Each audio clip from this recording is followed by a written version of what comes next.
కానీ అమ్మవారి పాదములను ఎవరు నమ్ముకుని ఉంటారో, ఎవరు ఆ తల్లి పాదములను సర్వదా అర్చన చేస్తూ ఉంటారో, అమ్మ మనకుంది మనకేమిటి బెంగ అనుకుని ఉంటారో, అటువంటి వారందరికీ ఆ తల్లి యొక్క రక్షణ కలుగుతుంది.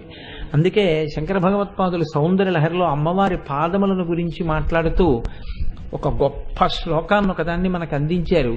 శంకర భగవత్పాదులేని నాడు శూన్యం, చాలా విషయాలు అసలు అందవు. అసలు గహనమైనటువంటి విషయాన్ని, సముద్రం లాంటి విషయాన్ని కేవలం చేతిలో పోసుకునేటటువంటి ఒక బిందువంత నీటిగా మార్చి విషయాన్ని అందించడంలో శంకరుల యొక్క ప్రజ్ఞయే ప్రజ్ఞ.